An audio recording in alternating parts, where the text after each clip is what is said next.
Olá você, seja muito bem-vindo a mais um comentário da lição. Segunda-feira, meu povo, tem como tema a natureza da guerra. Mas antes disso, meu nome é Ismael e eu sou seu anfitrião da lição dos jovens. Então pegue sua lição, pegue sua Bíblia e me acompanhe neste comentário, porque essa lição tá muito top. E ó, quinta-feira nós temos o nosso Papo de Chamar lá no Instagram do Geração Chamar. E sexta-feira, aqui no YouTube, nós temos mais uma programação do Geração Chamar ao vivaço. Para mais informações das duas programações, os links estão na descrição do vídeo. Como eu disse, segunda-feira tem como tema a natureza da guerra. Como nós conversamos um pouquinho ontem, espírito e carne, eles vivem num conflito, vivem numa briga. Se a gente olhar ao decorrer da Bíblia, nós vamos ver várias situações, principalmente ali no Novo Testamento, onde esse embate ele é mais claro, onde esse embate, onde as coisas que a carne quer e as coisas que o espírito quer, como elas se contrapõem. Mas o exemplo que eu quero usar hoje com vocês está ali em Gálatas, no capítulo 5. Nós vamos ler aqui do verso 19 ao verso 24. Para você que não sabe, a minha tradução é a NVI da Bíblia Jovem. Diz o seguinte: ora, as obras da carne são manifestas: imoralidade sexual, impureza e libertinagem, idolatria e feitiçaria, ódio, discórdia, ciúmes, ira, egoísmo, dissensões, facções, inveja, embriaguez, orgias e outras coisas semelhantes. Eu os advirto, como antes já os adverti: aqueles que praticam essas coisas não herdarão o reino de Deus. Mas o fruto do Espírito é o amor, alegria, paz, paciência, amabilidade, bondade, fidelidade, mansidão e domínio próprio. Contra essas coisas não há lei. Os que pertencem a Cristo Jesus crucificaram a carne com as suas paixões e os seus desejos. Ou seja, aqui Paulo, quando ele está falando nesse texto, ele está dizendo o seguinte: ó, meu povo, nós temos pecados, nós temos coisas que falam diretamente com a gente. Muitas coisas que a carne quer é aquele pecado bruto. É aquela coisa ruim, a libertinagem, a imoralidade sexual, o corpo quer. E isso é muito. Só que o espírito ele é totalmente oposto. O espírito quer aquilo que é bom, aquilo que vai fazer bem. E contra as coisas do espírito não tem problema nenhum. Você seguir essas leis que o espírito manda, você seguir isso não tem problema nenhum. O problema é você seguir o que a carne quer. Quando você segue o que a carne quer, meu amigo, aí é problema. Então aqui fica nitidamente que essa liberdade, essa coisa irreligiosa, essa coisa que não existe nenhum padrão religioso, ele é um grande problema para a sociedade.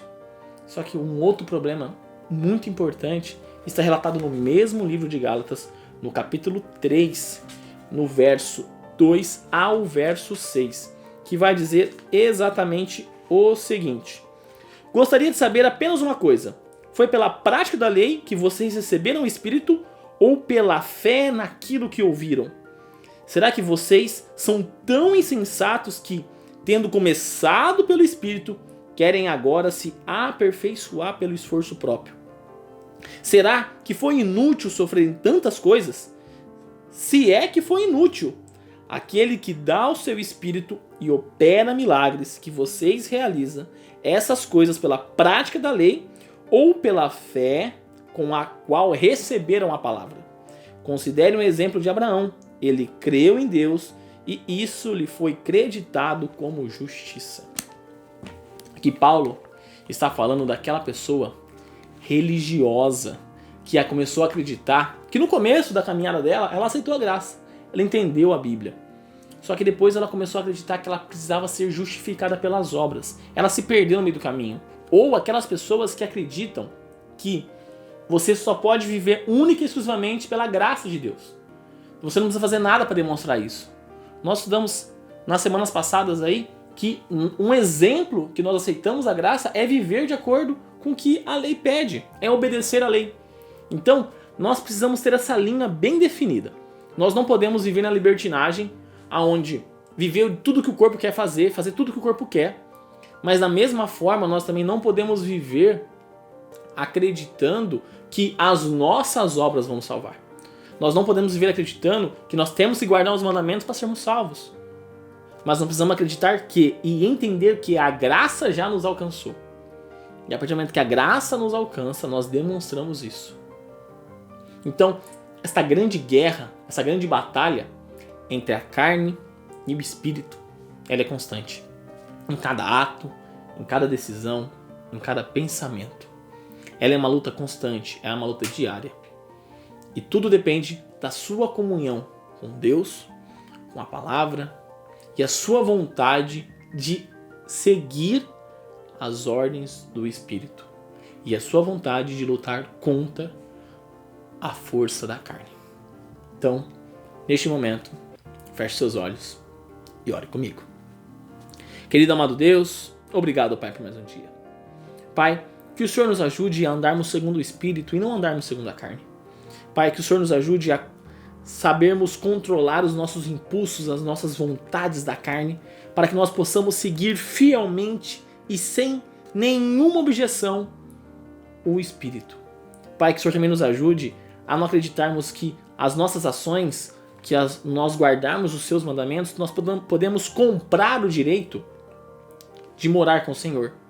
Isso não é o correto.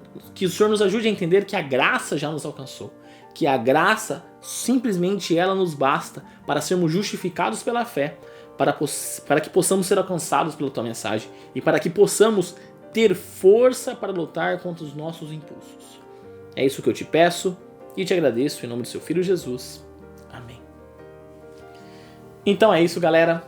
Um forte abraço a todos e até mais.